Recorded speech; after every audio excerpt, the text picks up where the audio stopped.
L'enquête de satisfaction réalisée montre que 82% des clients boivent l'eau du robinet et 62% sont satisfaits de la qualité de service fournie par Sen'Eau. Sen'Eau, c'est l'excellence. Grâce à notre centre d'excellence, nous sommes un partenaire engagé pour accompagner les universités sénégalaises à travers la recherche notamment sur la qualité de l'eau du lac de Guiers, soutenir les acteurs majeurs de l'écosystème Startup, participer à des travaux scientifiques pour la préservation des ressources. Sen'Eau, c'est l'avenir. Depuis février 2021, une formation diplômante et gratuite a été lancée, le CAP canalisateur réseau eau potable, en partenariat avec le CSFP-BTP de Diamniadio et le 3FPT, l'école des plombiers, ambitionne de former d'ici 2025 250 jeunes de 15 à 20 ans, peu qualifiés, en abandon scolaire et sans distinction de genre. Chaque jour, c'est 1200 Diamba, des partenaires techniques et institutionnels qui font de Sen'Eau l'excellence pour le Sénégal et une référence pour l'Afrique. Voilà. Sen'Eau, eau du Sénégal.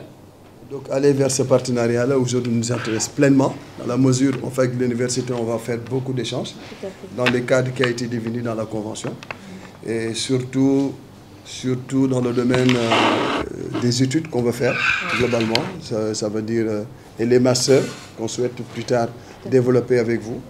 On l'a fait dans le cadre de cette convention qu'on a vue avec Diamniadio. On a développé carrément un diplôme, un niveau de diplôme qui s'appelle CAP canalisateur. C'est un CAP. On veut faire la même chose, mais ce n'est pas le même domaine dans l'électro, avec des BTS électromécanique. Et on va voir avec vous qu'est-ce qu'on peut faire. Développer dans un diplôme quelque chose qu'on pourra mettre en place. Plus maintenant, tout ce qui est stage, tout ce qui est échange dans ce domaine-là, ça, on est complètement ravis de partager ça avec vous. Et donc, on espère que ça va être fructueux et surtout sous la houlette de Mme Oumi, on est certain que ça va aller à... On va atteindre cet objectif-là. Nous sommes sur tout le Sénégal, 70 sites environ, les villes et les moyennes villes, globalement, 1200 collaborateurs. On a à peu près 1 million de clients à peu près. Donc Kaolack, je ne sais pas le nombre de clients qu'il y a à Kaolack. Ça veut dire la taille de Sen'Eau globalement. L'importance de Sen'Eau, on ne va pas le rappeler ici. Et donc partout au Sénégal, c'est nous qui produisons et distribuons de l'eau potable. Et donc nous sommes à Kaolack et à travers les territoires de Kaolack, je pense qu'on peut bien faire beaucoup de choses. À Kaffrine, on est présent, à Fatick, on est présent. Et donc c'est à nous maintenant de trouver les voies pour développer notre partenariat. Et une jeune université qui a été créée certes en 2013, mais qui a accueilli ses premiers étudiants en 2019. Ce qui veut dire c'est 1 an avant Sen'Eau. Donc on a à peu près le même âge en termes de challenge. Et c'est une université jeune, ancrée dans les territoires, une université qui a comme mission principale non seulement d'élargir la carte universitaire au niveau du pays, mais également l'équité territoriale en matière d'enseignement supérieur. Et c'est une université thématique à vocation agricole Parce qu'au niveau de notre pays, nous voulons que l'agriculture soit une agriculture moderne et soit le moteur de développement de ce pays. Et cette université est en phase avec le plan Sénégal émergent dans son axe 2, la transformation structurelle et le développement du capital humain. Donc nous formons des jeunes dans le domaine de l'agriculture et aux métiers connexes. Notre modèle pédagogique est un modèle axé sur l'approche par compétences, c'est-à-dire toutes les formations sont des formations professionnalisantes. Les étudiants qui sortent de l'université du Sine Saloum El Hadji Ibrahima Niass sortent avec un métier. En termes d'organisation, nous avons 4 unités de formation et de recherche. Et professeur Sen, qui est là, est le directeur de l'unité de formation et de recherche sur les sciences fondamentales et l'ingénieur, tout ce qui est métier de l'ingénieur. Et c'est au niveau de son UFR que nous avons le département qui s'occupe de tout ce qui est hydraulique. Donc vous voyez que sa présence ici cet après-midi est plus que nécessaire parce qu'il pourra discuter beaucoup plus amplement sur les axes de collaboration qui sont déjà mentionnés dans le draft de la convention de partenariat que nous allons signer tout à l'heure. L'Université du Sine Saloum, comme je l'ai dit, forme au métier de l'agriculture et tout ce qui est métier connexe. Et c'est une université, comme je le disais lors de la présentation, qui est au niveau du bassin arachidier. Le bassin arachidier, donc, s'étend sur toute la zone centre du pays. Nous polarisons 3 régions administratives. La région de Kaolack, la région de Kaffrine et la région de Fatick. Et nous avons 4 campus universitaires. Il y a un campus à Kaolack, un campus à Kaffrine. Professeur Silla est au niveau du campus de Kaffrine, qui s'occupe de tout ce qui est sciences sociales, mais également tout ce qui est sciences et techniques de l'élevage. Et nous avons le campus maintenant de Fatick, qui s'occupe de tout ce qui est pisciculture, donc tout ce qui est métier halieutique, mais également tout ce qui est tourisme. C'est au niveau de ce campus-là que c'est développé. Et on a également un campus au niveau de Toubacouta, spécialisé dans un master sur l'écotourisme et l'ingénierie culturelle.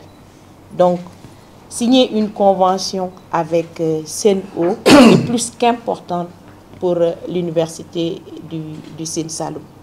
Et cette université est ouverte au monde socio-économique. Parce que nous travaillons en étroite collaboration avec le monde socio-économique. Dès l'élaboration des curricula de formation. Parce que toutes les formations qui sont dispensées au niveau de l'université du Sine Saloum El Hadji Ibrahima Niass ont été sélectionnées sur la base d'une enquête. Quels sont les besoins du monde socio-économique?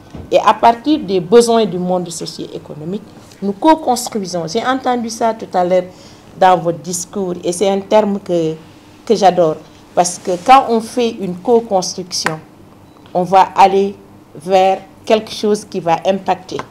Donc là, nous avons co-construit tout ce qui est filière de formation avec le monde socio-économique.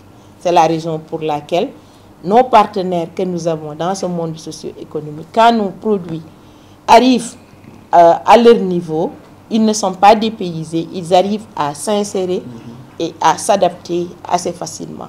Et donc, c'est cela que nous voulons faire avec la convention que nous allons signer tout à l'heure. Vous permettrez aussi ça, peut-être c'est une déformation. Moi, je suis mathématicien.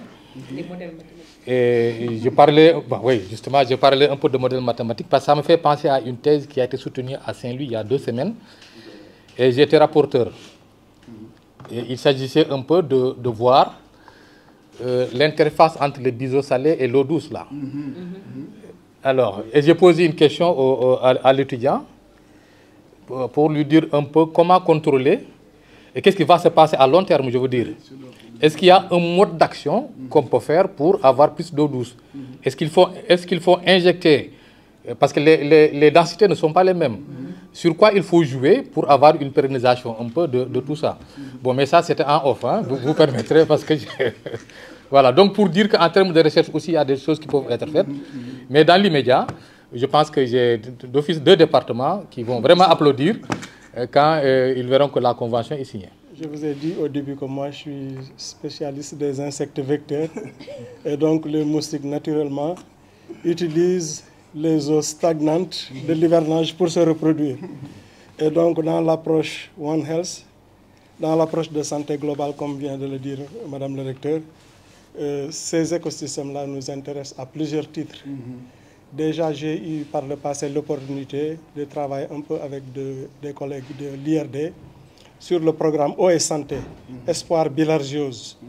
Et on s'est beaucoup intéressé aux eaux, aux mares temporaires du Waalo, par exemple, qui ont été une partie de mes sites d'études.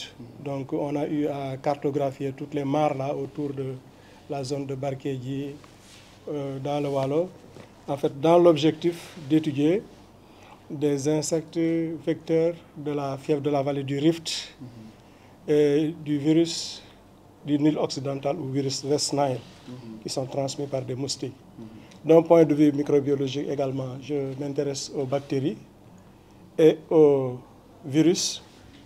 On pourrait facilement s'adapter à voir un peu la composition microbiologique de la qualité donc, de certaines eaux. Vous êtes une société.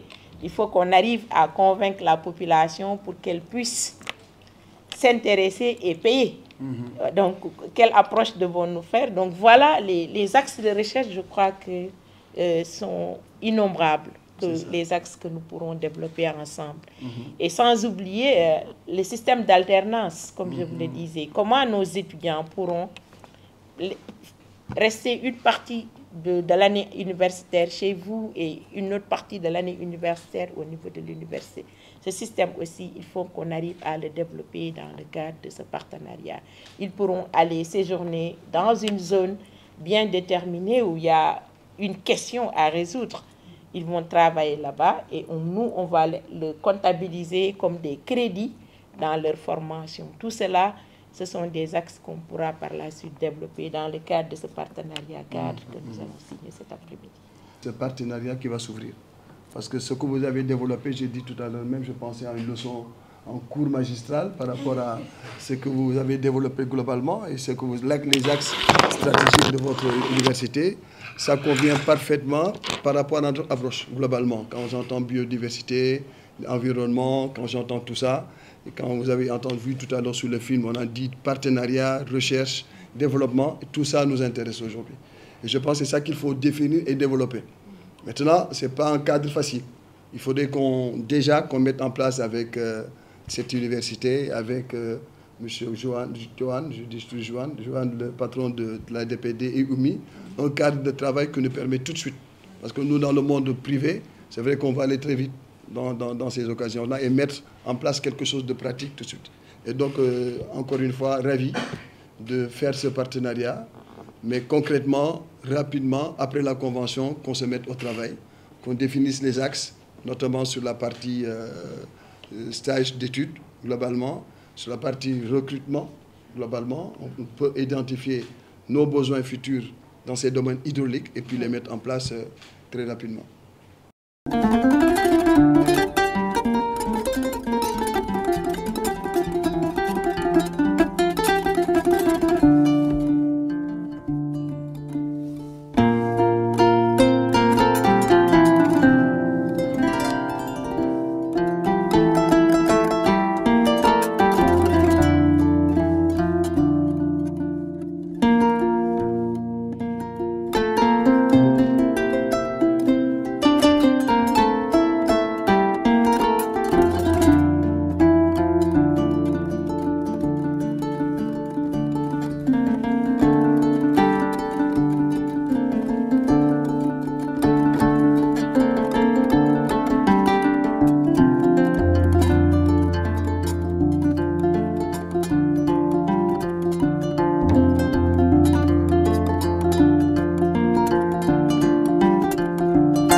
diplômé d'une licence en aménagement hydro-agricole, système d'irrigation hydraulique et assainissement de l'université du Sine Saloum El Hadji Ibrahima Niass de Kaolack, spécialisé dans le domaine de conception et réalisation des ouvrages et infrastructures de génie rural.